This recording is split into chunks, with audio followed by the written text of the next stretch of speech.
श्रीमन्नमस्मद्गुरुभ्यो नमः। श्रीरङ्गसिंहगिरिदेशिकपादसेवा प्राप्त अखिलद्रविडवेदरहस्यजातं श्रीगौतमान्वयजमाश्रितभागधेयं गोपालदेशिकमहं शरणं प्रपद्ये। श्रीमद्गौतमवंशनायकमणेर्गोपालसूरेसुतं तत्पादाम्बुजलब्धयुग्मनिगमान्तार्थं सुशीलं सदा सद्विद्याविनयादिसद्गुणनिधिं स्वाचार्यनिष्ठान्वितं वन्दे वैष्णवभूषणं तमनघं श्रीरङ्गरामानुजं। कौशिकान्वयसञ्जातं वेङ्कटार्यतनूभवं वेदान्ताचार्यसचिष्यं उडैवर्लुगुरुं भजे। श्रीशैलेशैत्यादिप्रणतोऽस्मि नित्यम् மனமே மதிலரங்கர் கற்றினம் நெய்த்த கஜலினைக்கீஷ் உற்ற திருமாலை பாடும் சீர் தொண்டர் அடிப்பொடி எம்பெருமானை எப்பொழுதும் பேசு. ஸ்ரீமத் கிருஷ்ண சமாப்பாய நமோ யாமுன சூனவே యత్కటాక్షైకలక్షాణం సులభ శ్రీధర సదా.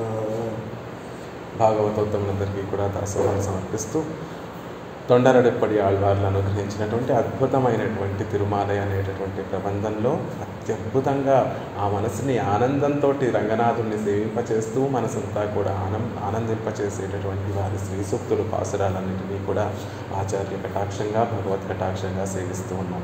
పనివినాల్ మనుమదు ఒன்றி பவளவாய் அரங்கனாக்கு துணுவினால் வாழமாட்ட தொல்லை நெஞ்சே நீ சொல்லாய் அணியினார் செம்பனாய அருவரை அணைய கோயில் మణియనార్ కిడంద వాట్రై మనత్తినాలు నినక్కలామే. అప్పటి వరకు భగవద్ అనుభవానికి దూరం అయిపోయినటువంటి తమ మనసు ఈ మధ్య కాలంలోనే పెరుమాళ్ళ యొక్క అనుభవానికి, పెరుమాళ్ళ యొక్క కటాక్షానికి నోచుకొని పెరుమాళ్ళు ప్రసాదిస్తున్నటువంటి ఆ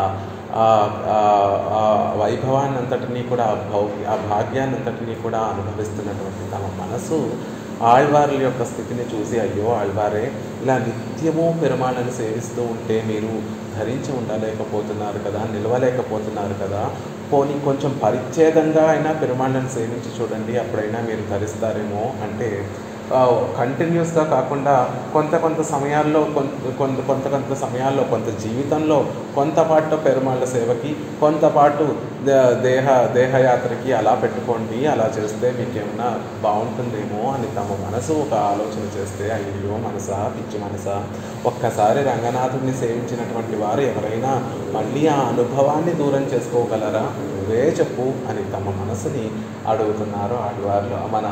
తమ మనసుకి చెప్పుకుంటున్నారు ఆళ్వార్లు. తొల్లై నెంజే నీ సొల్లాయ్, ఓ అనుకూలమైనటువంటి మనసా, ఇప్పటి వరకు పెరుమాళ్ళ కైంకర్యానికి దూరమైపోయి ఇప్పుడు ఆ అనుభవాన్ని పొందుతున్నటువంటి ఆ రుచిని తెలిసినటువంటి ఓ మనసా, నువ్వే చెప్పు. మనత్తినాల్ నినక్కలామే.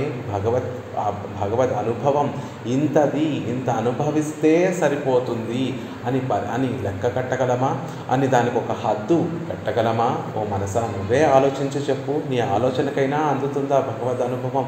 ఇంతది అనేటటువంటి ఆ లెక్క నీకు అందుతుందా? చూడు, ఆలోచించి చూడు అని చక్కగా ఆళ్వార్లు తమ మనసుని సమాధానపరుచుకుంటున్నారు ఈ పాసురంలో. భగవద్ అనుభవం అప్పటి వరకు లోటు కలిగినటువంటి ఆళ్వార్ల మనసు ఒక్కసారి భగవద్ అనుభవం కలగగానే పెరుమాళ్ళ కటాక్షంతో ఆ పెరుమాళ్ళ యొక్క అనుభవం, స్వరూప అనుభవం, రూపానుభవం, గుణానుభవం, ఆ పెరుమాళ్ళు అక్కడ వేంచేసి ఉంటే ఆయన స్వరూపాన్ని చక్కగా అనుభవిస్తున్నారు, ఆయన రూపాన్ని, తిరుమేని సౌందర్యాన్ని అనుభవిస్తున్నారు, ఆయనలో ఉండేటటువంటి ఆ కళ్యాణ గుణాలని అనుభవిస్తున్నటువంటి మనసు యొక్క స్థితి ఎలా ఉంది అంటే మన పూర్వాచార్యులు ఒక చక్కటి ఉదాహరణ చెప్తారు. ఒక ఆయన ఎక్కడో వేరే ఊరికి వెళ్ళాడట. వేరే ఊరికి వెళ్ళి రేపు వస్తాను అని చెప్పి, అంటే ఈరోజు రాను రేపు వస్తాను అని ఇంట్లో తన భార్యకు చెప్పి ఊరు వెళ్ళాడట. అనుకోకుండా ఆ పని అయిపోయింది, ఊరు నుంచి ఈరోజే తిరిగి వచ్చేస్తున్నాడు. ఆ ఇంటి ఇల్లాలు చక్కగా పొద్దునంతా తళింపు చేసుకుని వంట చేసుకొని భోజన పదార్థాలన్నిటినీ కూడా చక్కగా చేసుకొని తాను భుజించేసి పాత్రలన్నీ కూడా శుభ్రం చేసి పొద్దున చేసుకున్నటువంటి సాదం అంటే అన్నం కొంచెం మిగిలితే ఆ అన్నాన్ని పక్కన పెట్టి పాత్రలన్నీ శుభ్రం చేసుకొని చక్కగా పడుకొని రెస్ట్ తీసుకుంటుండట. ఇంతలో తన భర్త వచ్చాడు. ఆ భర్త ఏమో నిన్న రాత్రి నుంచి పాపం ఏమీ పుచ్చుకోలేదేమో, గొప్ప ఆకలితోటి ఇంటికి వచ్చాడట.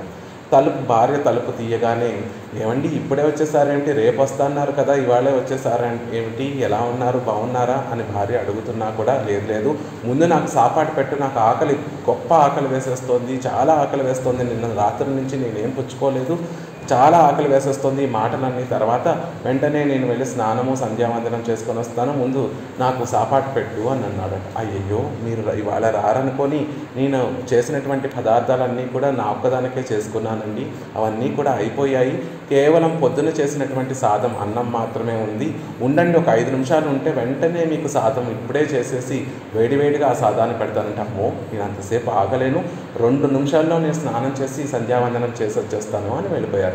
ఇంతలో ఆ తల్లి ఆ ఇల్లాలు వెంటనే ఆవిడ కూడా చక్కగా స్నానం చేసి మడికట్టుకొని సాదానికి పెట్టేసిందట. ఆ స్నానము తన అనుష్ఠానం చేసుకొని వచ్చినటువంటి అతను వెంటనే ఆకలికి తట్టుకోలేక, పోనీ పొద్దునున్న సాదం ఉంది కదా అదే పెట్టేయంట. అయ్యయ్యో, ఆ చల్లటి సాదం ఎలా తింటారంటే, పర్వాలేదు ముందు ఆ సాదం పెట్టేయి, ఆ సాదము తింటాను, వేడివేడిగా నువ్వు చేసేటటువంటి సాదము కూడా తింటాను అని ఆకలితోటి ఆ పొద్దున సాదం అయినప్పటికీ కూడా ఆ సాదాన్ని పుచ్చేసుకొని అక్కడ చల్లగా ఉన్నటువంటి సాదాన్ని అతను తిన్నాడట, వండేటటువంటి ఆ వేడి సాదాన్ని కూడా వండిన తర్వాత ఆ అన్నాన్ని కూడా తిన్నాడట. అలా ఆకలితో ఉన్నటువంటి వాడికి ఎలా ఉంటుంది అంటే, ఎదురుగుండా ఉండేటటువంటి ఆర్తి, ఇక్కడ ఆళ్వార్ల స్థితి కూడా ఉంది, అలాగే ఉంది. లక్ష్మణస్వామి కైంకర్యం ఎలా చేశాడు అన్న సందర్భంలో మన పెద్దవాళ్ళు చెప్పేటటువంటి ఉదాహరణ ఇది. అలా ఆకలిగా ఉన్నటువంటి వాడు పొద్దున ఉన్నటువంటి సాదము తింటాడు, అప్పుడు చేసేటటువంటి వేడివేడిగా చేసినటువంటి సాదము ఎలా తినేయాలనుకుంటాడో లక్ష్మణస్వామి కూడా అహం సర్వం కరిష్యామి, అన్ని కైంకర్యములు నేనే చేస్తాను రామచంద్రుడికి అని ఆ విధంగా వెళ్ళాడు అని చెప్పినట్టుగా ఆళ్వార్ల మనస్సుకి ఎన్నో సంవత్సరాల నుండి ఎంతో అనాది కాలంగా భగవత్ కటాక్షం దూరం అయిపోయి ఇప్పుడు పెరుమాళ్ళ కటాక్షంతో, పెరియ పెరుమాళ్ళ కటాక్షంతో పెరియ పెరుమాళ్ళ యొక్క ఆ అనుభవం అంతా ఇప్పుడు ఆ మనసుకి కలిగితే ఆ మనసు యొక్క స్థితి అలా ఉంది. కైంకర్యం అనుభవించాలి పెరుమాళ్ళ ఆ తిరుమేని సౌందర్యాన్ని అనుభవించాలి, పెరుమాళ్ళ యొక్క స్వరూపాన్ని అనుభవించాలి, పెరుమాళ్ళ యొక్క కళ్యాణ గుణాలు అనుభవించాలి అని ఉవ్విళ్ళు ఊరుతున్నటువంటి ఆ మనసుకి ఆళ్వార్లు అడుగుతున్నారు, ఇంత గొప్పగా నువ్వు కైంకర్యం చేయాలని కోరుకుంటున్నావే, అలాంటిది నువ్వు పరిచ్ఛేదం చేసి పెరుమాళ్ళని సేవించి ధరించి ఉండగలవా అని ఆళ్వార్లు అడుగుతున్నారు. అలా ఒక్కసారి భగవద్ అనుభవం గనక మనకి అలవాటు పడితే, భగవద్ గుణానుభవం అనేటటువంటిది మనసుకి రుచిస్తే ఇక దాన్ని విడిచి ఉండలేనటువంటి స్థితి మనకి కలుగుతుంది. ఎవరికి తెలుస్తుందండి ఈ భగవద్ అనుభవం యొక్క వైభవము? ఈ కైంకర్యంలో ఇంత గొప్పగా ఉంటుంది. ఏమండి, రోజు లేచేది, రోజు స్నానం చేస్తాం, రోజు అనుష్ఠానం చేసుకుంటాం, రోజు పెరుమాళ్ళ ముందు కూర్చుంటాం, రోజు ఆర్ఘ్యము పాద్యము ఆచమనీయమే సమర్పిస్తాం, రోజు అదే పువ్వులతో అవే నామాలు సేవిస్తూ పెరుమాళ్ళని అర్చిస్తాం, రోజు ఆర్ఘ్యంపు అదే చేస్తాము, మంగళాశాసనం అదే చేస్తాము. ఇందులో ఆనందం ఏం కలుగుతుంది? కొన్ని రోజులు వెళ్ళాక ఇదంతా ఒక రొటీన్లా మారిపోయి ఆనందం కలగదు కదా అంటే కాదు. ఆ ఆనందం అనేటటువంటిది చాలా భోగ్యంగా ఉంటుంది, ప్రతిరోజు కొత్తగానే ఉంటుంది, ప్రతిరోజు తనివి తీరనటువంటి ఆనందం కలుగుతుంది. అలాంటి ఆనందం ఎవరికి కలుగుతుంది అంటే, అయ్యో ఇన్ని జన్మలుగా ఈ కైంకర్యాన్ని కోల్పోయామే అనేటటువంటి హృదయం కలిగినటువంటి వారికి ప్రతిరోజు చేసేటటువంటి తిరువారాధన ఆనందజనకంగానే ఉంటుంది. ఎవరికి అన్నం యొక్క విలువ, సాపాటు యొక్క సాదం యొక్క విలువ తెలుస్తుంది అంటే, ఒక 10 రోజులు సాపాటు లేకుండా, అన్నం అంటే ఏమిటో తెలియకుండా 10 రోజులు ఆకలితోటి అలమటించేటటువంటి వాడికి ఆ అన్నం యొక్క విలువ ఏమిటో ఎలా తెలుస్తుంది? ఆ అన్నం ఒక్కసారి కనిపించగానే తన మనసులో, అయ్యో ఇన్ని రోజులు నాకు సాపాటు దొరుకుతోంది కాబట్టి దీని విలువ నాకు తెలియలేదు, కానీ ఒక 10 రోజులు నాకు సాపాటు దొరకకపోయేసరికి ఆ సాపాటు విలువ ఎలా అయితే తెలుస్తుందో, అలా ఇన్ని జన్మలుగా అనాది కాలం నుండి భగవత్ కైంకర్యానికి నోచుకోనటువంటి మనము ఒక్కసారి భగవంతుని యొక్క కటాక్షంతో, ఆచార్యుల యొక్క కటాక్షంతో ఆ అనుభవం అంతా కూడా మనకి కలుగుతూ ఉంటే దాన్ని విడిచి మనం ఉండగలమా? ఉండరే లేము. ఆ విషయాన్ని ఇక్కడ ఆళ్వార్లు మనకు ఒక చక్కటి విశేషంలో చెప్తున్నారు. ఏమని చెప్తున్నారు? పవళవాయ్ అరంగనార్కు పణివినాల్ మనము తోన్రి తునివినాల్ వాజమాట. రంగనాథుడి యొక్క చిరుమందహాసం, మామూలుగా పోని మనసు ఎప్పుడు మరలిపోతుంది అంటే మూతి ముడుచుకొని కూర్చున్నటువంటి వారు. ఇప్పుడు మనకి ఒక స్నేహితులు ఉన్నారు, ఎప్పుడు వచ్చారు, చిన్నప్పటి నుంచి మనకి బాగా ఒక ఇంటర్ డిగ్రీ ఇంజనీరింగ్ వరకు మనం ఇద్దరం కలిసి చదువుకునేటటువంటి ఒక స్నేహితుడు మన ఇంటికి వచ్చాడు అనుకోండి, ఎలా ఉంటుంది? పోనీ వారికి ఎలా ఉంటుందంటే, ముందు ఆ సోఫాలో కూర్చోపెట్టి ఎన్నో రోజుల నుంచి ఆ స్నేహితుడిని మనం కలవలేదు కాబట్టి ఆ ముచ్చట్లన్నీ కూడా చెప్పేసుకోవాలనిపిస్తుంది. వారికి కాఫీ ఆఫర్ చేయాలా, స్నాక్స్ ఆఫర్ చేయాలా అన్నటువంటి విషయమే మర్చిపోయి ఆ అవతలవాడు మాట్లాడుతూ ఉంటే మనం కూడా అతనితో మాట్లాడుతూ ఉంటే ఆ విషయాలన్నీ కూడా చెప్పుకుంటూ ఉంటే ఇతర విషయాలన్నీ కూడా మర్చిపోయి కేవలం కబుర్లు చెప్పుకోవాలని అనిపిస్తూ ఉంటుంది. ఆ కబుర్లు చెప్పుకోవడం అనేటటువంటిది ఎవరి విషయంలో అనిపిస్తుంది అంటే, మన మనసుకి దగ్గరగా ఉండేటటువంటి స్నేహితుడితోటి అలా ప్రవర్తించాలని అనిపిస్తుంది. అదే మనతో పాటు చదువుకున్నటువంటి ఒక స్నేహితుడు మనకంత పరిచయం లేదు, ఆ వచ్చినవాడు కూడా ఏదో యాదృచ్ఛికంగా మన ఇంటికి వచ్చాడు, ఆ వచ్చినవాడు కూడా మనల్ని చూసి అంత ప్రేమని ఆప్యాయతని మన ముందు కనపరచడం లేదు, ఏదో చూడాలి కదా అన్నట్టుగా మన ఇంటికి వచ్చాడు, మూతి ముడుచుకొని కూర్చున్నాడు, ఏమీ ప్రేమ ఆప్యాయత చూపించకుండా నవ్వకుండా కూర్చుని ఉన్నాడు. అలాంటి వాడిని ఎలా ఆదరిస్తాం? వెంటనే ఏ కాఫీయో ఇచ్చేసి ఏ స్నాక్సో ఇచ్చేసి మామూలుగా అప్పుడు కొన్ని విషయాలు చెప్పి వెంటనే అతన్ని పంపించేసేటటువంటి, అంటే వెళ్ళిపోయేటటువంటిగా అతనితో కొంత సమయాన్నే గడిపి అతను వెళ్ళిపోతే మనం అంత ప్రత్యేకంగా ఏం భావించం. అలాగే ఇక్కడ పవళవాయ రంగనాథు ఎలా ఉన్నాడు? రంగనాథుడు చిరుమందహాసాన్ని కురిపిస్తూ మనం ఎంత ప్రేమని రంగనాథుడి పట్ల చూపిస్తున్నామో అంతకన్నా ఎక్కువ ప్రేమని మన పట్ల రంగనాథుడు చూపిస్తున్నాడు. ఆ భావనని తెలియజేయడానికి ఆళ్వార్లు ఇక్కడ పవళవాయ్ అరంగనాథు, ఆయన మూతి ముడుచుకొని కూర్చోలేదండి రంగనాథుడు, మనం వెళ్ళి ఆయనని సేవిస్తున్నామని ఆనందంతో, ఆ ఆనందం అంతా కూడా ఎక్కడ కనిపిస్తోంది అంటే ఆయన తిరుముఖ మండలంలో కనిపిస్తోంది. ఆ తిరుముఖ మండలంలో ఆ నేత్రాలు పూర్తిగా వికసించిపోయాయి. మనకి కావాల్సినటువంటి వారిని చూస్తే మనం కళ్ళల్లో ఆనందం కలిగి మన కళ్ళు ఎలా అయితే విప్పారుతాయో ఆయన నేత్రములు కూడా అలా విప్పారి ఉన్నాయి. మనకి కావాల్సినటువంటి వారిని, మనకి ఇష్టమైనటువంటి వారిని చూస్తే మనం ఎలా చిరునవ్వును చిందిస్తామో ఆయన కూడా మనల్ని చూసి పవళవాయ్ అరంగనాథు చక్కగా చిరునవ్వును చిందిస్తూ మనం ఎంత ప్రేమని ఆప్యాయతని చూపిస్తున్నామో అంతకన్నా కొన్ని వేల రెట్లు ప్రేమ ఆప్యాయత చిరుమందహాసంలో రంగనాథుడు చూపిస్తూ ఉంటే, అలాంటి రంగనాథుడిని పణివినాల్ మనమదు ఒన్రి. ఇన్ని రోజులుగా మనసు పణివినాలంటే అనుకువ కలిగినటువంటి ఆ మనసు, భగవద్ విషయంలో పొందికగా ఉండేటటువంటి ఆ మనసు స్థిరమైనటువంటి నిశ్చయంతో సేవిస్తే ఈయననే కదా సేవించాలి. ఎలా అయితే మన స్నేహితుడితోటి అన్నీ మర్చిపోయి కేవలం మాట్లాడుతూ కూర్చుంటామో అలా రంగనాథుడిని చిరునవ్వులు చిందిస్తూ మనల్ని పలకరించేటటువంటి ఆ రంగనాథుడిని ఇతన్ని చూస్తూనే ఉండిపోవాలి కదా, ఇతనికి దాస్యం చేస్తూనే ఉండిపోవాలి కదా అని మనసు స్థిరమైనటువంటి బుద్ధితోటి ఆయననే సేవిస్తూ ఉజ్జీవిస్తుంది. అలా ఉండవలసినటువంటి మనసు మాట కొన్ని అనాది కాలంగా ఈ ప్రకృతి యొక్క సంబంధం వల్ల దాన్ని కోల్పోయినటువంటి ఆ మనసు ఒక్కసారి భగవద్ అనుభవం ఆభిముఖ్యము కలిగి భగవద్ కటాక్షంతో ఈరోజు ఆ అనుభవం కలుగుతుంటే దాన్ని పరిచ్ఛేదించి ఎలా అనుభవించగలము అని చెప్తున్నారు. ఈ విషయత్తే అనుభవిక్కైక్కు వ్యవసాయమే వేండువదు. ఆ ఎదురుగుండా ఉండేటటువంటి ఆ పెరుమాళ్ళని అనుభవించడం కోసం మనకి ఉండవలసింది ఏమిటి అంటే ఆభిముఖ్యమే, ఆ స్థిరమైనటువంటి నిశ్చయమే. ఎలా అయినా సరే పెరుమాళ్ళని సేవించాలి, ఇంత గొప్పగా మనకి మన పట్ల ఆదరాన్ని ప్రేమని చూపించేటటువంటి ఆ రంగనాథునికే దాస్యం చేయాలి అనేటటువంటి స్థిరమైనటువంటి ఒక బుద్ధి ఏదైతే ఉంటుందో, భావన ఏదైతే ఉంటుందో దాన్నే వ్యవసాయము అంటున్నారు. ఆ వ్యవసాయమే మనకి కావాలి అంటున్నారు. వ్యవసాయాదృతే బ్రహ్మన్ నాసాదయతి తత్పరం ఎందు బ్రహ్మ ప్రాప్తికు కన్నజీవత్త సాధనం వ్యవసాయంగానెందు ఉపదేశిత్తానాయత్తు తన్నాచార్యనాన వేదవ్యాస నిల్కాట్టిల్ అపురుషార్థత్తిలే తెలివుడయ జనక మహారాజు ఒక చక్కటి మాట చెప్తాడు.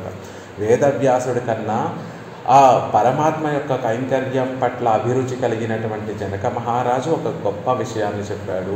వ్యవసాయాదృతే బ్రహ్మన్ నాసాదయతి తత్పరం. పరమాత్మని పొందడానికి, ఆ పరబ్రహ్మాన్ని పొందడానికి మనకి కావలసినటువంటి ఏమిటి అంటే వ్యవసాయం మాత్రమే. ఆయన పొందాలి అనేటటువంటి ఆభిముఖ్యం మాత్రమే, ఆయనని సేవించాలి అనేటటువంటి భావన మాత్రమే సరిపోతుంది. నా సాధయతి తత్పరం. అంతకన్నా వేరే గొప్పది ఏమీ అక్కర్లేదు. ఆయనని పొందాలి, ఆయనకి కైంకర్యం చేయాలి అనే భావన మన మనసులో ఉంటే, ఆ భగవద్ అనుభవాన్ని వినాలనేటటువంటి కోరిక మనలో ఉంటే, ఒక్కటే చాలు మనల్ని తీసుకుని వెళ్ళి ఆ నిత్య సూర్యులతో సమానంగా చేసి పరమాత్మకి నిత్య కైంకర్యం ప్రసాదించేటటువంటి వరకు ఇక ఆయనే మనల్ని ఈడ్చుకొని వెళ్ళి ఆ ఫలాన్ని, మెట్లన్నీ కూడా ఎక్కించి ఆ ఫలాన్ని కూడా ప్రసాదిస్తాడు అని చెప్తున్నారు. అలా జనక మహారాజు ఉపదేశించారు కదా. వేదవ్యాసుడి కన్నా అంటే ఎన్నో తత్వహిత ఎన్నో శాస్త్రాలన్నింటినీ, వేదాలని విభజించినటువంటి వాడు, ఎన్నో పురాణాలను అనుగ్రహించినటువంటి పంచమ వేదం అని చెప్పబడేటటువంటి మహాభారతాన్ని అనుగ్రహించినటువంటి వేదవ్యాసుడి కన్నా ఆ పురుషార్థం పొందాలనేటటువంటి ఆశ, గొప్ప రుచి కలిగినటువంటి జనక మహారాజు చక్కటి శ్రీ సూక్తి చెప్పారు కదా. ఆ శ్రీ సూక్తి ఏమిటంటే పరబ్రహ్మాన్ని పొందడానికి, ఆ పరమాత్మని పొందడానికి కావాల్సినది వ్యవసాయము మాత్రమే. అంటే ఆయనని సేవించాలి అనేటటువంటి ఆభిముఖ్యం మాత్రమే అని చెప్తున్నారు. తొల్లే నెంజే విద్యాది ஓர் அத்தியவசான மாத்திரத்தாலே இவ்விஷயத்தை அனுபவிக்க மாட்டாத இவ்வழிவு நெஞ்சே உனக்கு అనాదీరే. ఒక అధ్యవసానం ఉంటే చాలు, ఒక అనుభవించాలని కోరిక ఉంటే చాలు, పెరుమాళ్ళని సేవించాలనేటటువంటి భావన ఉంటే చాలు. ఈ విషయత్తే అనుభవిక్క మాటాదే ఈ విషము నెంజే. ఆ విషయాన్ని అనుభవించి అనుభవించి అనుభవించి అనుభవించి అందులో స్థిరంగా ఉండేటటువంటి ఓ మనసా, నీకు అర్థమవుతోందా? నువ్వే చెప్పు. ఇలా పరమాత్మని పరిచ్ఛేదం చేసి నువ్వు ఆ పెరుమాళ్ళని సేవించగలవా? నువ్వే చెప్పు అంటున్నారు. నీ సొల్లాయ్ ఇవ్విషయత్తే పరిచ్ఛేదత్తు అనుభవిక్కలామెన్రు నీదాన్ సొల్లి కాణాయ్. నువ్వే చెప్పు. నీలా పరిచ్ఛేదం చేసి ఇంత గొప్ప అనుభవాన్ని, ఇంత ప్రయత్నం ఏమి చెయ్యక్కర్లేదు, కేవలం ఆభిముఖ్యం ఉంటే చాలు, ఇంత గొప్ప అనుభవం దక్కుతోంది. అలాంటి అనుభవానికి రుచి, అనుభవానికి అలవాటు పడినటువంటి ఓ మనసా, నువ్వు చెప్పు. పరిచ్ఛేదం చేసి భగవంతుని అనుభవం అనుభవించి నువ్వు ధరించి ఉండగలవా? కొంత సమయంలోనే పెరుమాళ్ళ కైంకర్యం చేస్తాను, పెరుమాళ్ళ యొక్క సౌందర్యాన్ని అనుభవిస్తాను, పెరుమాళ్ళ యొక్క కళ్యాణ గుణాలని అనుభవిస్తాను అని నువ్వు అలా చేసి ఉండగలవా? నువ్వే చెప్పు అని ఆళ్వార్లు అంటున్నారు. అని ఇత్యాది. ఇక ఎలాంటి పెరుమాళ్ళ గురించి చెప్తున్నారు? అణియనార్ సెంబనాయ అరువరై అనయ కోయిల్ మణియనార్ కిడంద వార్తై మనత్తినాన్ నినైక్కలామే. ఎలా పెరుమాళ్ళు వేయించేసి ఉన్నారు అంటే, మళ్ళీ ఒకసారి ఆ పెరుమాళ్ళు అక్కడ శ్రీరంగంలో ఎలా వేయించేసి ఉన్నారో మనసుకి గుర్తు చేస్తున్నారు. ఓ నా మనసా, నువ్వేదో పరిచ్ఛేదం చేసి భగవంతుడిని అనుభవించాలి అని అనుకుంటున్నావు. ఇలా మన కోసం అణియనార్ సెంబనాయారు వరై అనయ కోయిల్ మణియనార్ కిడందవాతై.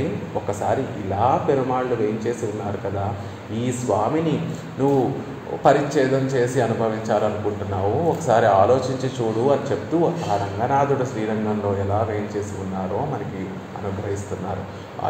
అజగు మిక్కిరుప్పదాయ్ శంభునాన అరువరై ఉండ మహామేరు. ఈ లోకంలో మేరు పర్వతము అనేటటువంటి ఒక పర్వతం ఉంటుంది. అది ఎలా ఉంటుంది అంటే, అజగు మిక్కిరుప్పదాయ్, గొప్ప అందం, ఎక్కువ సాటి లేని అందం కలిగినటువంటిది ఆ మేరు పర్వతం. అంతేకాకుండా శంబనాన అరువరై ఉండ, ఎర్రటి పర్వతం అట, బంగారు రంగు, ఎర్రటి బంగారు రంగు కలిగినటువంటి పర్వతం, అందంలో సాటి లేనటువంటి పర్వతం ఆ మేరు పర్వతం. అత్తోడు ఓ ఇరుందుళ్ళ కోయల్, దానికంటే గొప్పదైనటువంటి కోయల్, దానితో సమానం అయినటువంటి కోయిల్ అంటున్నారు. దానికన్నా గొప్పదైనటువంటిది ఈ శ్రీరంగంలో ఉండేటటువంటి ఆ ప్రణవాకార విమానము. పెరియ పెరుమాళ్ళు వేయించేసి ఉండేటటువంటి ఆ మూల సన్నిధి శ్రీరంగం ఆ మహామేరు పర్వతం ఎలాంటి మేరు పర్వతం? అందానికే సాటి లేని అందం కలిగినటువంటిది.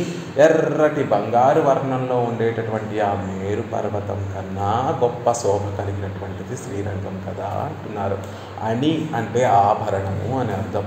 ఆ ఆభరణం దేనికి ఆభరణం అండి అంటే సంసారత్వకు ఆభరణమాయ్, ఈ సంసారానికే, ఈ లీలావిభూతికే ఆభరణమైనటువంటిది ఈ కోయిల్ శ్రీరంగము.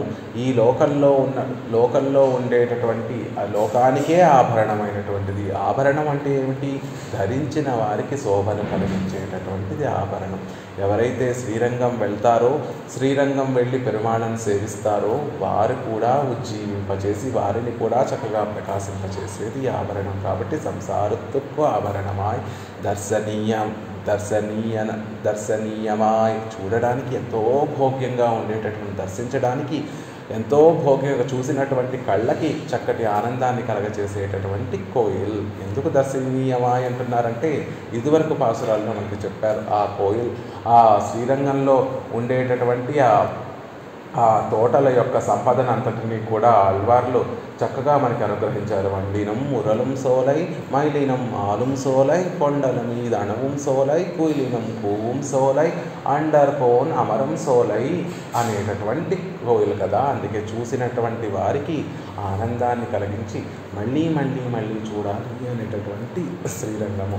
స్థిరమాయి నిత్యము కూడా సంపదలతోటి తూగేటటువంటి, నిత్యము స్త్రీతోటి తులతూగేటటువంటి, వర్ధతాం అభివర్ధతాం అని చెప్పి మనం నిత్యము సేవించేటట్టుగా ఆ శ్రీరంగం ఎప్పుడూ కూడా కైంకర్య సంపదతోటి తులతూగేటటువంటి దివ్య దేశము. స్థిరమాయ్ అని చెప్పడం ద్వారా శ్రీరంగ నాయకి నిత్య నివాసం చేసేటటువంటి దివ్య దేశము. ఎక్కడైతే ఆ శ్రీ మహాలక్ష్మి వేయించేసి ఉంటుందో, ఆ లక్ష్మీ కటాక్షం, ఆ లక్ష్మీదేవి యొక్క చూపు దేని మీదైతే పడుతుందో ఆ ప్రదేశమంతా కూడా కైంకర్య సమృద్ధితోటి చక్కగా తొలతూగుతూ ఉంటుంది. అలా రంగనాయకి యొక్క కటాక్షంతో, రంగనాథుల యొక్క కటాక్షంతో ఆళ్వారాచార్యులందరూ కూడా స్థిరంగా అక్కడే వేయించేసి ఉండి కైంకర్య సంపద నిత్యము సమృద్ధిగా కలిగి ఉండి నిత్యము అభివృద్ధి చెందేటటువంటి దివ్య దేశము. సర్వాధారమాయిరుక్కై, కేవలం ఒక్కరికే, ఒక కులానికి చెందిన వారికో, ఒక జాతికి చెందిన వారికో, ఒక గణం కలిగినటువంటి వారికో కాదు, దేవతలకి, మనుష్యులకి, తిర్యక్కులకి, స్థావరాలకి, నిత్యసూరులకి, ముక్తులకి, అందరికీ కూడా ఆధారమాయిరుక్కై, ఆధారమైనటువంటి దివ్య దేశము. కేవలం మనుషులే వెళ్ళి అక్కడ సేవిస్తారా అండి పెరుమాళ్ళని అంటే, అక్కడ ఉండేటటువంటి గండు తుమ్మెదలు కూడా పెరుమాళ్ళని సేవిస్తాయి, అక్కడ ఉండేటటువంటి కోకిలలు కూడా పెరుమాళ్ళని సేవిస్తాయి, అక్కడ ఉండేటటువంటి వృక్షములు కూడా పెరుమాళ్ళని సేవిస్తాయి, పైన పరమపదంలో ఉండేటటువంటి నిత్య సూర్యులు కూడా ఏదో ఒక రూపంలో శ్రీరంగంలో పడి ఉండి నిత్యము కూడా పెరుమాళ్ళని సేవిస్తారు. అలా సర్వాధారమాయిరుక్కై, అందరికీ ఆధారమై ఉండేటటువంటి కోయిల్ కదా. అలాంటి కోయిల్లో నిత్యవాసం చేస్తున్నటువంటి పెరుమాళ్ళు. అణియనార్ సెంబనాయ్ అరువరై అనయ కోయిల్. అలా ఎర్రటి అరయనాయ, అణియన్ ఆరుమంట అందం నిండుగా ఉండి, శంభనాయ ఎర్రని బంగారంతో చేయబడినటువంటి, అరువరై అనయ గొప్ప పర్వతం వంటి కోవెల.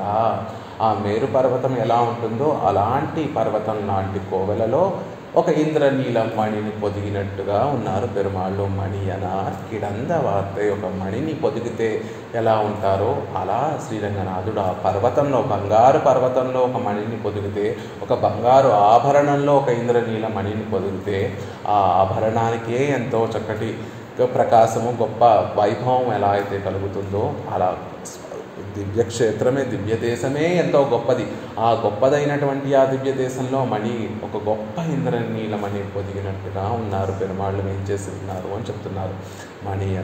మణియనార్ కిడంద వార్తై అమ్మేరువై పుడైపడ తుళైత్తు அது విమ్ముంబడి ஒரு నీలరత్నత్తై అశుక్తినా పోలేయాయిత్తు. ఆ మేరు పర్వతాన్ని కొంచెం తొలచి ఆ మేరు పర్వతంలో ఒక రంధ్రాన్ని ఏర్పరిచి ఆ రంధ్రంలో ఒక గొప్పగా ప్రకాశించేటటువంటి నీలమణిని పొదిగితే ఆ మేరు పర్వతం చూడడానికి ఎంత స్పృహణీయంగా, ఎంత భోగ్యంగా, ఎంత అతిశయంగా ఉంటుందో అలా కోయిల్ అని చెప్పబడేటటువంటి శ్రీరంగంలో వేయించేసి ఉన్నటువంటి పెరుమాళ్ళు కూడా అంతే భోగ్యంగా మనకి అనుగ్రహిస్తున్నారు. మణితోటి పోలుస్తున్నారు ఆళ్వార్లు పెరుమాళ్ళని, అది కూడా ఇంద్రనీలమణితోటి పోలుస్తున్నారు. నీల వర్ణాన్ని చక్కగా అన్ని వైపులా ప్రకాశింపచేసేటటువంటి నీలరత్నంగా పోలుస్తున్నారు. నీలవర్ణం చెప్పడం ఎందుకు అంటే ఆ పెరుమాళ్లలో ఉండేటటువంటి దయ అలాంటిది. శ్రీరంగంలో మనకి 3 ప్రవాహాలు చూస్తూ ఉండొచ్చు అని మనం చెప్పుకున్నాం. ఒక ప్రవాహమేమో అక్కడ ఉండేటటువంటి పుష్పముల నుండి వచ్చేటటువంటి మధు ప్రవాహం. రెండవ ప్రవాహమేమో పెరుమాళ్ళు తమ దగ్గరికి రానటువంటి వారి మీదకి కూడా ప్రవహింపచేసేటటువంటి దయా ప్రవాహం. మూడవది ఆళ్వార్లు, ఆచార్యులు, భాగవతోత్తములు ఆ పెరుమాళ్ళని సేవిస్తూ ఆ ఆనంద బాష్పాలు కురిపిస్తూ ఉంటే ఆ ఆనంద బాష్పముల యొక్క ఝరి అనేటటువంటి 3 ప్రవాహములు ఉంటాయి అని చెప్తున్నాం. అలా ఆ పెరుమాళ్లలో ఉండేటటువంటి ఆ దయంతా కూడా, దయకి సహజంగా నీల రంగు కానీ నల్లటి రంగు కానీ చెప్తూ ఉంటారు పెద్దవాళ్ళు. ఆ పెరుమాళ్లలో ఉండేటటువంటి ఆ దయ, పెరుమాళ్లలోనే వడక అంతా కూడా చక్కగా ప్రకాశిస్తూ అన్ని దిక్కులలో ఉండేటటువంటి వారందరినీ కూడా కటాక్షించడం కోసం అన్ని వైపులా కూడా ప్రసరిస్తూ ఉంటుంది. అందుకని నీలరత్నై ఇంద్రనీలమణిగా మన ఆళ్వార్లు చెప్తూ ఉంటారు.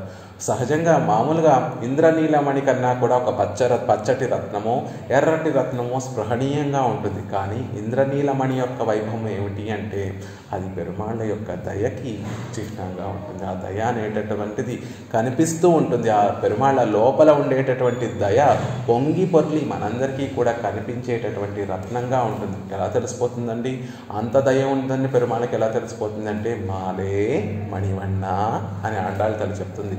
ఆ మాల్ అనేటటువంటిది, మాలంటే పిచ్చి, వ్యామోహం, తన భక్తులంటే ఎడతెరిపి లేనటువంటి, హద్దు లేనటువంటి ఆ వ్యామోహం కలిగినటువంటి వాడా అని కృష్ణుడిని ఆండాళ్ళ తల్లి చెప్పగానే కృష్ణుడు ఆశ్చర్యపోయాడట. ఏమిటి నాలో ఇంత వ్యామోహం ఉంది మీ పట్ల అని మీకు ఎలా తెలిసిపోయింది? నా ముఖంలో మీ పట్ల ఏమీ ఆనందాన్ని చూపించడం లేదే, మీకు ఎలా తెలిసిపోయింది అంటే వెంటనే ఆండాళ్ళ తల్లి చెప్తుంది, మణివన్న నువ్వు ఇంద్రనీలమణి వంటి వాడి రూపం కలిగినటువంటి వాడివి కదయ్యా. మణిలో ఆ లోపల ఏముందో చక్కగా మణి చాలా క్లియర్గా కనిపిస్తూ ఉంటుంది. ఆ లోపల ఏముందో కూడా బయటకు కనిపించేస్తూ ఉంటుంది. అలా నీలో ఉండేటటువంటి ఆ దయా కరుణ అంతా కూడా, ఆ వ్యామోహం, భక్తుల పట్ల ఉండేటటువంటి వ్యామోహం అంతా కూడా నువ్వు మణివర్ణుడివి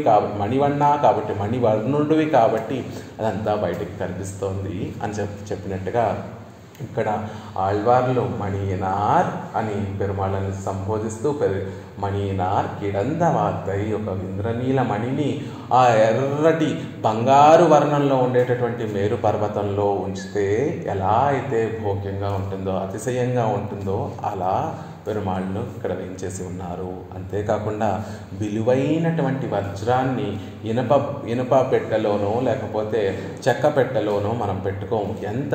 వజ్రం ఎంత విలువైందైతే దాన్ని దాచేటటువంటి ఆ పేటిక కూడా అంతే విలువైనదిగా మనం భద్రంగా ఉంచుకుంటాం.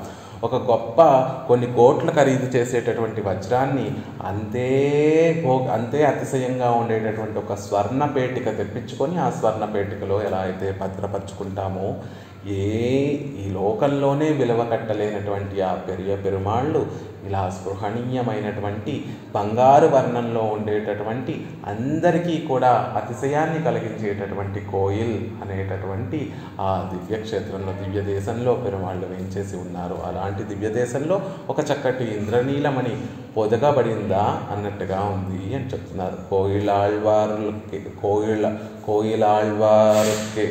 కోయిలాళ్వారుకుళ్ళే పెరియ పెరుమాళ్ కణ్మళరందు అరుడగిరబడి, ఆ కోయిలాళ్వార్ లోపలే పెరియ పెరుమాళ్ళు వేయించేసి ఉన్నారు. శ్రీరంగం లోపలే పెరియ పెరుమాళ్ళు వేయించేసి ఉన్నారు అని చెప్తున్నారు. ఎలా ఉంటుంది ఆ విమానము అంటే ప్రణవాకార విమానము. ఈ విమానం ఇక్కడ ఈ లోకంలో ఎవరైనా నిర్మించారా అండి అంటే కాదు. పెరుమాళ్ళు చతుర్ముఖ బ్రహ్మ పెరుమాళ్ళని తిరువారాధన చేసుకోవడం కోసం చతుర్ముఖ బ్రహ్మ కొన్ని వేల సంవత్సరాలు కొన్ని వేల యుగాలు పెరుమాళ్ళ గురించి తపస్సు చేస్తే ఆ శ్రీమన్నారాయణుడు చతుర్ముఖ బ్రహ్మను కటాక్షించి తాను నిత్యము తిరువారాధన చేసుకోవడానికి కోయిలాళ్వార్లతో సహా అంటే ఆ ప్రణవాకార విమానంతో సహా తన అర్చా తిరుమేనిని చతుర్ముఖ బ్రహ్మకు ప్రసాదిస్తే చతుర్ముఖ బ్రహ్మ కొన్ని వేల యుగాలు ఆ పెరియ పెరుమాళ్ళకి తిరువారాధన చేసిన తర్వాత ఇక్ష్వాకు వంశంలో జన్మించినటువంటి ఇక్ష్వాకు మహారాజు ఎంతో గొప్ప చతుర్ముఖ బ్రహ్మ గురించి తపస్సు చేస్తే ఆ తప ఫలంగా చతుర్ముఖ బ్రహ్మ మళ్ళీ ఆ కోయిలాళ్వార్లతో సహా ఆ పెరియ పెరుమాళ్ళని ఇక్ష్వాకు మహారాజుకు ప్రసాదించారు. ఆ ఇక్ష్వాకు మహారాజు నుంచి అలా తిరువారాధన స్వీకరిస్తూ ఇక్ష్వాకు వంశీయుల దగ్గర పెరియ పెరుమాళ్ళు తిరువారాధన స్వీకరిస్తూ పెరుమాళ్ అని చెప్పబడే పెరుమాళ్ అయినటువంటి రామచంద్రుడి ద్వారా కూడా తిరువారాధన స్వీకరించి తర్వాత విభీషణాళ్వానికి ఆ కోయిలాళ్వార్లతో సహా విభీషణాళ్వానికి కృప చేయటం జరిగింది. కాబట్టి ఈరోజు మనం సేవిస్తున్నటువంటి ఆ ప్రణవాకార విమానము ఇక్కడెక్కడా దేవతలు స్వర్గంలోనో బ్రహ్మలోకంలో నిర్మితం కాదు, పరమపదంలో పరమాత్మ సంకల్పంతో నిర్మితమైనటువంటి వచ్చినటువంటి ఆ కటాక్షమే తప్ప మానవులు కానీ దేవతలు కానీ నిర్మించినటువంటిది ఆ విమానం. అలా గొప్ప విమానం. ఆ విమానం మీద 12 గోపురములు ఉంటాయి. ఆ 12 గోపురములు దేనికి సూచకము అంటే అందులో 4 వేదములకి సూచకము, 5 అర్ధపంచక జ్ఞానానికి సూచకం. ఇక మిగిలిన 3 గోపురములు తిరుమంత్రము, ద్వయమంత్రము, చర్మశ్లోకానికి సూచకము. అలా 12 గోపురములతో ప్రణవాకారముతోటి బంగారంతో స్పృహణీయంగా ఎర్రటి బంగారంతో చేయబడినటువంటి ఆ ప్రణవాకార విమానంలో పెరుమాళ్ళు వేంచేసి ఉన్నారు. ఎలా వేంచేసి ఉన్నారు? ఒక బంగారు ఆభరణంలో ఇంద్రనీలమణిని పొదిగితే ఆ ఆభరణం ఎంత స్పృహణీయంగా ధరించడానికి ఎంత భోగ్యంగా ఎంత కన్నులకి ఆనందాన్ని కలగచేస్తూ ఉంటుందో అలా పెరుమాళ్ళు ఈ ప్రణవాకారంలో వేయించేసి ఉన్నారు, కోయిలాళ్వార్లో వేయించేసి ఉన్నారు అని చెప్తున్నారు. కిడందవాత్తై మనత్తినాన్ నిனைக்கலாமே கண்வளரந்து அருளுகிற அழகை கண்டால் நெஞ்சாலே పరిచ్ఛేదిక్కలాంబడియాயிருందదు. అలా పెరుమాళ్ళు పడుకొని ఉండి శయనించి ఉండి సేవ సాగిస్తూ ఉంటే చూసి ఓ మనసా ఇంత అజగు ఇంత సౌందర్యాన్ని కన్నులారా సేవించినటువంటి కండాలే నెంజే అలా సేవించినటువంటి ఓ మనసా పరిచ్ఛేదిక్కలాంబడియా ఇరుందదో పరిచ్ఛేదించి పెరుమాళ్ళని సేవిస్తాను అని అనగలవా అని అడుగుతున్నారు. ఇలా పెరుమాళ్ళు ఇది చక్కటి ఎర్రటి విమానంలో పెరుమాళ్ళు తెల్లటి తిరు అనంతాళ్వాన్ మీద శయనించి తిరు అనంతాళ్వాన్ యొక్క ఒడిలో ఇంద్రనీలమణిగా ప్రకాశించేటటువంటి తన దయంతా కూడా చక్కగా అందరికీ కనిపించేటట్టుగా ఇంద్రనీలమణిగా పెరుమాళ్ళు శయనించి ఉంటే అలా మనకి సేవ సాగిస్తూ ఉంటే ఆయనని చూసినటువంటి ఓ మనసా నువ్వేనా చెప్పగలవు? ఒకసారి చూసి చెప్పు, పెరుమాళ్ళని ఇలా సేవించి చెప్పు, అప్పుడు చెప్పు పరిచ్ఛేదించి పెరుమాళ్ళని సేవించండి అని అప్పుడు అనగలవేమో అని తమ మనసుకి ఒకసారి పెరుమాళ్ళని సేవింపచేస్తున్నారు ఆళ్వార్లు. ఇలా సేవించి చూడు ఒకసారి, ఇలా సేవించిన తర్వాత పెరుమాళ్ళని పరిచ్ఛేదించి సేవిస్తాను, పెరుమాళ్ళకి పరిచ్ఛేదించి సమయాన్ని విభజించుకొని పెరుమాళ్ళకి కైంకర్యం చేస్తాను అని అనగలవేమో. ఇప్పుడు ఒకసారి పెరుమాళ్ళని సేవించి చెప్పు అని అడుగుతున్నారు.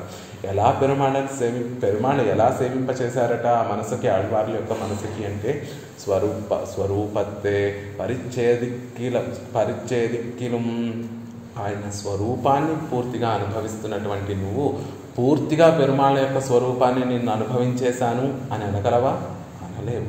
అలా నిత్యము రంగనాథుణ్ణి సేవిస్తూ ఉంటే ఆయన స్వరూపం తెలుస్తూ ఇంత ఉపకారం చేసేటటువంటి స్వరూపమా, నా కోసం పరమపదాన్ని విడిచిపెట్టి క్షీరాబ్ది నుంచి విభావతారాలలోకి వచ్చి అక్కడ నుంచి శ్రీరంగం వచ్చి నాకు దగ్గరగా ఉండేటటువంటి ఇంత ఉపకారం చేసేటటువంటి స్వరూపమా పెరుమాళ్ళది.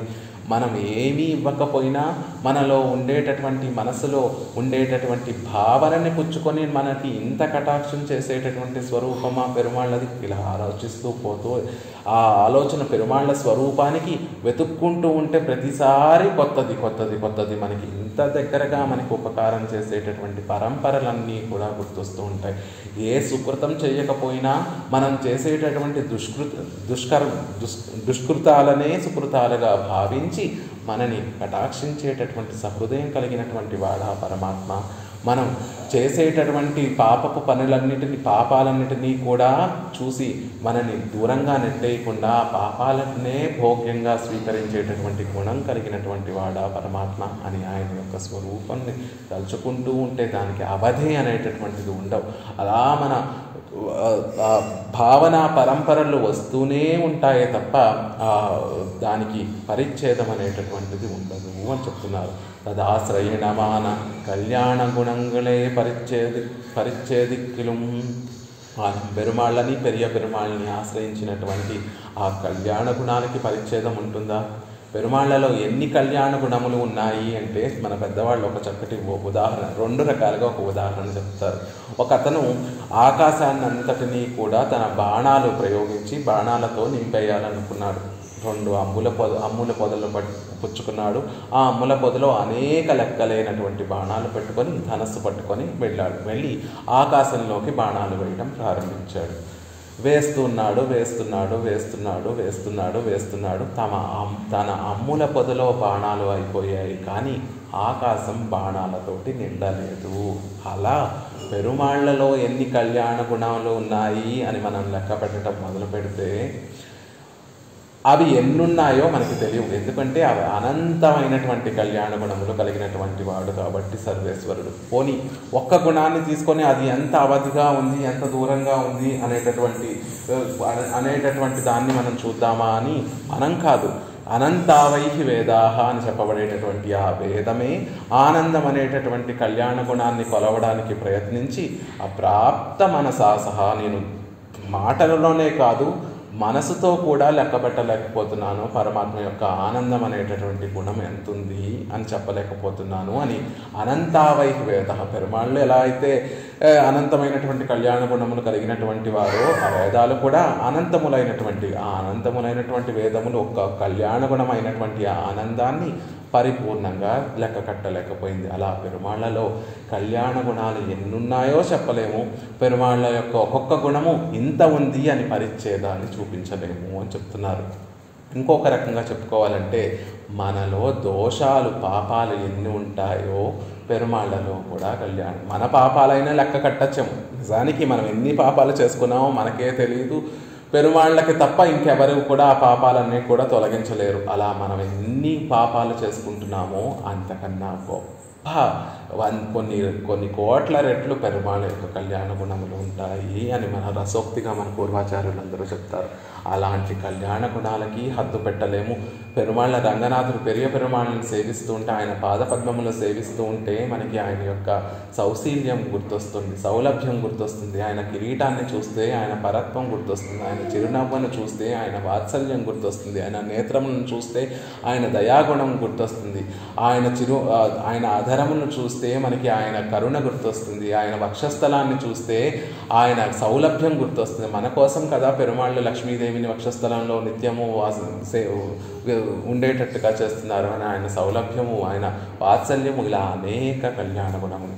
ఆయన యొక్క కటి ప్రదేశాన్ని నడుము దగ్గర ఉండేటటువంటి ఆ ఉదరబంధాన్ని చూస్తే ఇంత సౌలభ్యము, దేవతల నుండి పిపీలం దాకా అందరినీ కర్మానుగుణంతో కట్టిపడేసేటటువంటి స్వామి యశోదాదేవికి కట్టుపడిపోయాడే, ఇంత సౌలభ్యమా అని ఆయన సౌలభ్యం గుర్తొస్తుంది. అలా పెరుమాళ్ళని సేవిస్తున్నంతసేపు ఆయన కళ్యాణ గుణంలో ఒక్కొక్క కళ్యాణ గుణం మనకి స్పృహలోకి వస్తూ ఉంటుంది. ఆ భావనలకి అంతే లేకుండా ఉంటుంది. ఎందుకంటే ఆయన అనంతములైనటువంటి అపరిచ్ఛిన్నమైనటువంటి అవధి లేనటువంటి కళ్యాణ గుణములు కలిగినటువంటి స్వామి. వడివజిగై పరిచ్ఛేదిక్క ఉన్నాదు. ఇక అందాన్ని చూసిపోని అందానికి పోని హద్దు పెడదామా అంటే ఆ అందము కూడా హద్దు లేనటువంటి అందం. పాదాలు చూసేటటువంటి వారు తిరువడిని సేవించేటటువంటి వారు కేవలం తిరువడినే చూస్తూ ఉండిపోతారు. ఆ భుజాలను సేవించేటటువంటి వారు భుజాలనే సేవిస్తూ ఉండిపోతారు.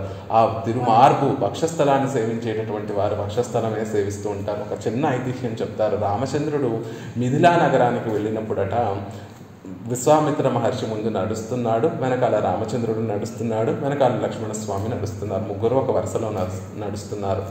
సీతా కళ్యాణం జరిగేంత వరకు ఆ మిథిలా నగరంలో రామచంద్రుడిని పరిపూర్ణంగా అనుభవించినటువంటి వారు ఎవ్వరూ లేరు. రామచంద్రుడు నడుస్తూ ఉంటే మిథిలా నగర వాసులందరూ కూడా రాజవీధిలో, అక్కడ ఉన్నటువంటి వారందరూ కూడా రాజవీధిలో వచ్చి ఆ పక్కన ఈ పక్కన వరుసగా నిల్చున్నారు. ఆ రాజమార్గంలో విశ్వామిత్ర మహర్షి, వెనకాల రామచంద్రుడు, వెనకాల లక్ష్మణస్వామి నడుస్తూ ఉంటే కొంతమంది రామచంద్రుడి యొక్క భుజములు చూసినటువంటి వారట, కొంతమంది రామచంద్రుడి యొక్క తిరుముఖ మండలాన్ని సేవించినటువంటి వారట, కొంతమంది రామచంద్రుడి యొక్క పాదపద్మములు సేవించినటువంటి వారట. కానీ ఎవ్వరు ఆ భుజములు చూసినటువంటి వారు పాదపద్మముల్ని చూడలేదు, ఆ భుజములు చూసినటువంటి వారు తిరుముఖ మండలాన్ని చూడలేదు. అలా భుజాలు చూసినటువంటి వారు ఆ భుజాలనే చూస్తూ ఉండిపోయారట. పాదములను చూసినటువంటి వారు ఆ తిరుపాదములనే చూస్తూ ఉండిపోయారట. తిరుముఖ మండలాన్ని సేవించినటువంటి వారు కేవలం తిరుముఖ మండలాన్ని సేవిస్తూ భుజాలు ఎలా ఉన్నాయో తెలియదు, పాదపద్మములు ఎలా ఉన్నాయో తెలియదంట వారికి. అలా ఆ మిథిలా నగరంలో రామచంద్రుణ్ణి పరిపూర్ణంగా సేవించినటువంటి వారు ఎవ్వరూ లేరట. పెరుమాళ్ళకే ఇంత వైభవం ఉంటే పెరియ పెరుమాళ్ళకి ఇంకెంత వైభవం ఉంటుంది. పెరియ పెరుమాళ్ళ యొక్క తిరుపాదాలను తిరువడిని సేవించినటువంటి వారు ఆ తిరువడి దగ్గరే ఉండిపోతారు. ఆ పైన ఉండేటటువంటి పీతాంబరాన్ని సేవించినటువంటి వారు ఆ పీతాంబరం మనసుని కట్టిపడేస్తుంది. ఆ పైన ఉండేటటువంటి ఆ కటి ప్రదేశంలో ఉండేటటువంటి ఆ బంగారు మొలతాడుని సేవించినటువంటి వారు అక్కడే ఉండిపోతారు. ఆ పైన ఉండేటటువంటి బ్రహ్మకు వాసస్థానం, బ్రహ్మకి కారణమైనటువంటి ఆ తిరునాభిని సేవించినటువంటి వారు ఆ తిరునాభినే ఆ తిరునాభి అనేటటువంటి ఆ సుడిగుండంలో ఎలా అందమంతా కూడా ఒక ప్రవాహంగా వచ్చి అక్కడ నడుము సన్నగా అయిపోతుంది కాబట్టి ఆ ప్రవాహం అంతా కూడా ఒక చోటికి చేరితే వెళ్ళడానికి వీలు లేక ఆ దారి సన్నగా అయిపోతే ఎలా అయితే నీరు సుడులు తిరుగుతుందో అలా ఒక సుడిగా అందం అనేటటువంటి సుడి అంతా కూడా తిరునాభిగా ఉంటుంది.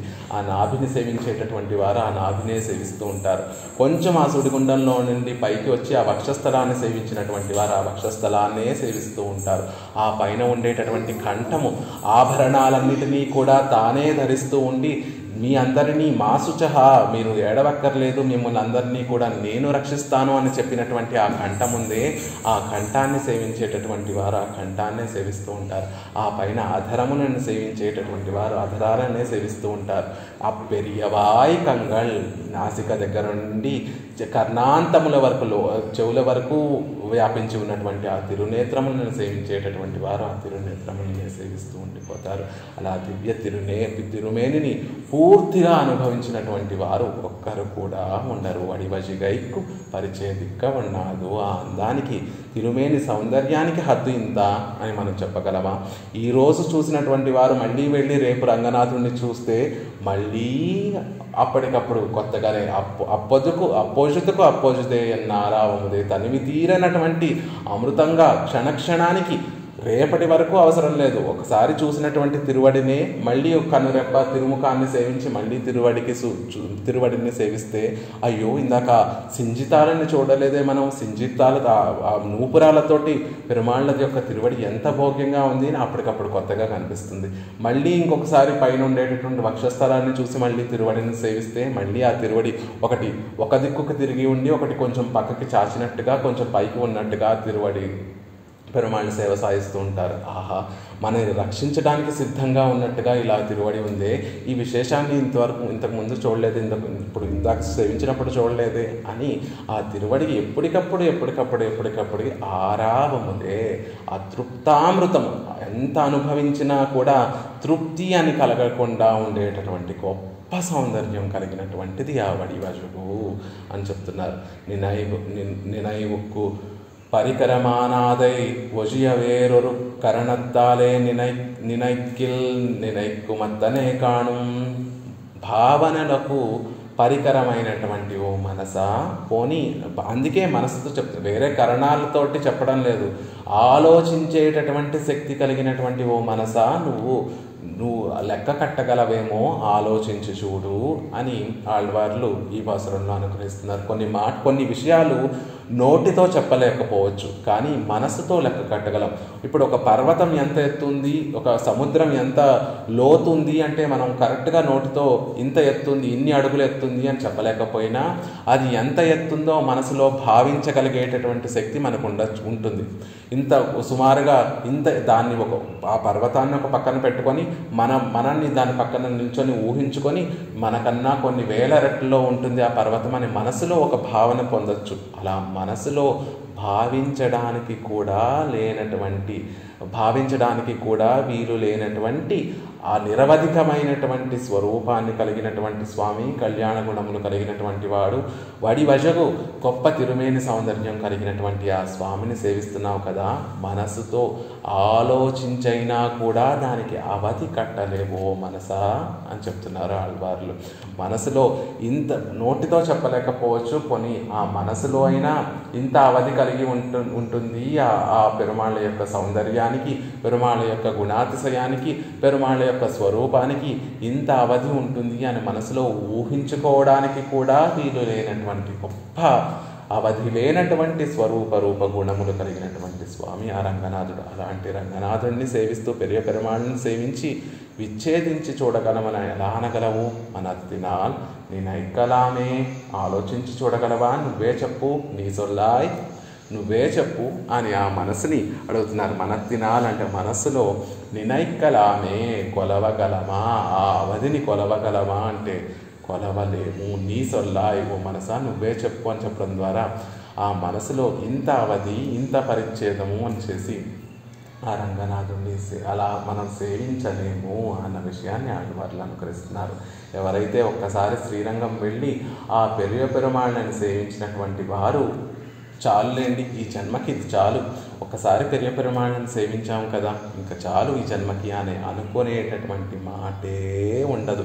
వాడు ఎంత అజ్ఞానవంతుడైనా సరే, ఎంత జ్ఞానం లేకుండా ఈ శాస్త్రాలన్నింటినీ అధ్యయనం చెయ్యక్కర్లేదు, ఆచార్యుల్ని ఆశ్రయించక్కర్లేదు, వేదాలని, ఉపనిషత్తుల్ని, వేదాలని, ప్రబంధాలు అవన్నీ, ఆళ్వార్ల శ్రీ సూక్తులు అవన్నీ సేవించకపోయినా కూడా ఏమీ తెలియనటువంటి ఒక మూర్ఖుడు వెళ్ళి రంగనాథుడిని అడియన్ లాంటి మూర్ఖులు వెళ్ళి రంగనాథుడిని సేవించినా మళ్ళీ ఇంకొకసారి పెరుమాళ్ళని సేవించాలి అనేటటువంటి భావన తప్పకుండా కలుగుతుంది. ఆ అనుభవానికి పరిచ్ఛేదం అనేటటువంటిది ఉండదు అని ఈ పాసురంలో అత్యంత భోగ్యంగా ఆళ్వార్లు మనకి అనుగ్రహించారు. பணிவினால் மனுமது ஒன்றி பவளவாய் அரங்கனார்க்கு துணிவினால் வாழமாட்டா தொல்லே நெஞ்சே நீ சொல்லாய் அணியினார் செம்பனாய அருவரை அணைய கோயில் மணியனார் கிடந்தவாற்றை மனத்தினால் நினைக்கலாமே. தொண்டரடிப்படியாழ்வார் திருவடிகளே சரணம்.